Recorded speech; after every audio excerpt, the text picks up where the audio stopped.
Well, but is there a precedent? And this tells us that it couldn't have been a controlled demolition because it didn't start at the bottom, right? That's where most controlled demolitions start with buildings. Let's take a look and see if there's another way to do it. The words of a senior blaster. We blow the basement, all the columns in the basement. Then we crack it up at the top to get it started. We go every other floor all the way down. Every explosive has a timer on it. That's why it's controlled. When the columns go, each floor goes down and impacts the one below and keeps going. Mark Loiseau is president of a company called Controlled Demolition. You don't have to go to the top floor. You can go almost anywhere in the structure, and given the right circumstances, you can release all of that stored energy, converting it into what is called kinetic energy. That's energy in motion, and that's what brings the building down. Well, here's a 3-story top-down controlled demolition. Let's count them. 1, 2, 3. Now these are high-energy explosives, C4 and RDX, very loud booms and very visible flashes. Perhaps the reason thermite was used is because they don't have as loud of these explosions like these high-energy explosives.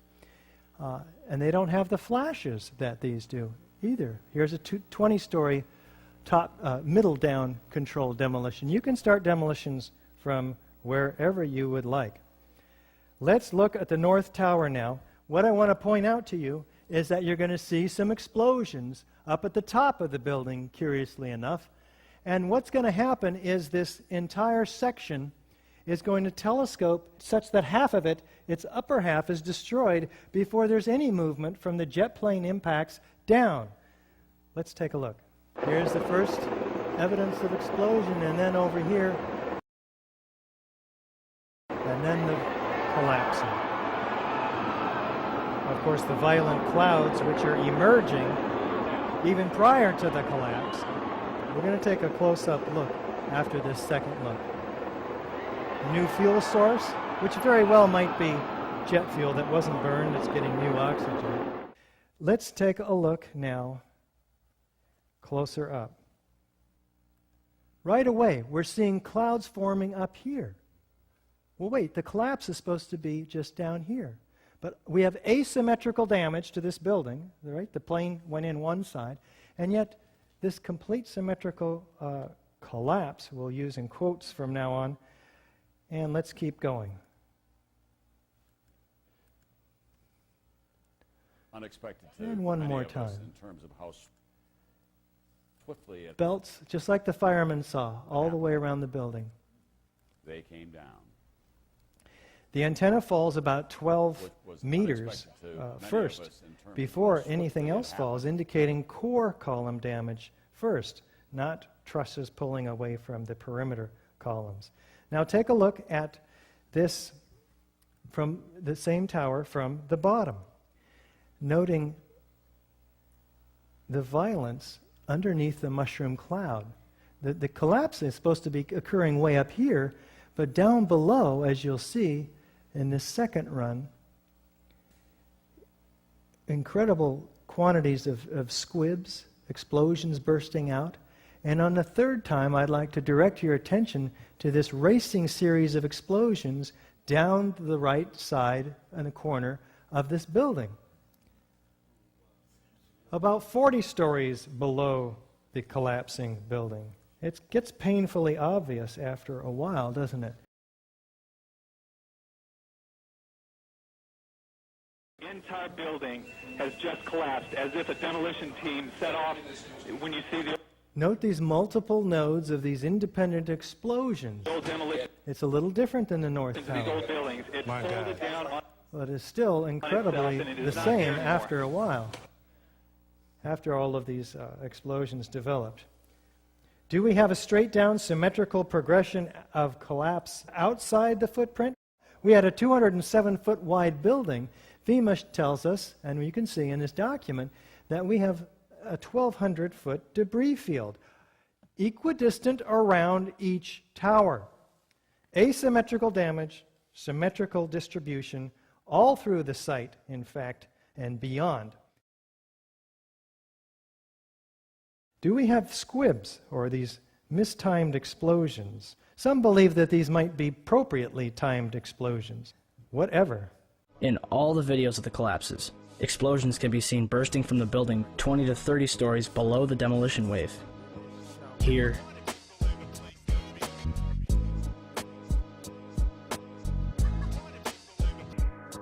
here,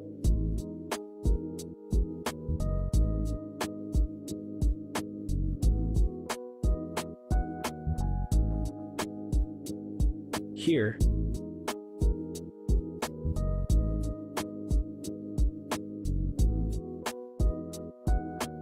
here,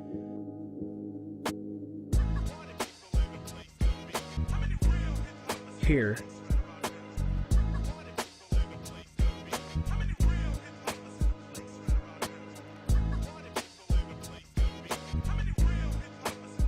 and here. Now, NIST tells us that these are puffs of air being produced by the collapsing building pushing air down the hoistway like a piston. It's got to come out somewhere, right? Well, first of all, these are not puffs of air. They're pulverized building materials. And they occur at 160 to 200 feet, some of them, per second. These velocities are propelled by explosives. 20, 40, and 60 stories below. How can the piston be producing all of that? And in fact, there are these focalized ejections that occur halfway between the corners of the building. Also, say this was the open office space, right, 60 feet long. The elevator hoistway is over here. The piston's going to shove the air into this room. It's going to fill the room fairly uniformly with air pressure before it breaks any windows, right? And then it might break several, but not these highly focalized, pinpoint accurate, geometrically precise, violent ejections. No, it's extremely unlikely. But let's look at a couple of them here. As the South Tower begins to explode, we track two squibs near the bottom of the frame. They shoot out quickly at first, then slow and merge in with the rest of the dust cloud. Using the first few data points, we see the first squib shoots out at 44.98 meters per second, or about 100 miles per hour.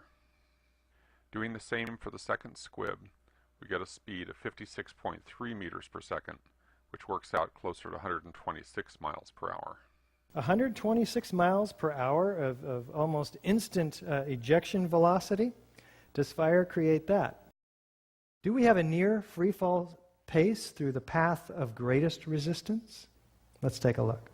Galileo's law of falling bodies calculates the time in which an object will travel a certain distance in complete freefall.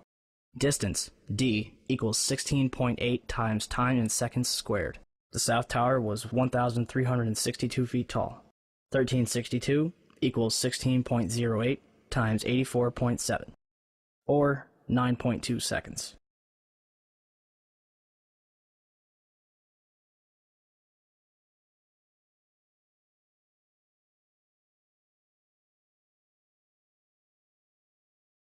The Twin Towers came down in nearly free-fall speed. What are we talking about here? Let's just try to put this in perspective with this story problem. We have a 15-story building which we hold with this crane over 95 stories of nothing but air. No resistance, right? Just air resistance. Next to it, another 15-story building held over a 95-story building with, say, 80,000 tons of structural steel in it. Now we're going to pull the lever on these cranes and drop them both at once. I brought a 95-story building with me today. And we're going to just test this theory of NIST's. I've got two 15-story buildings.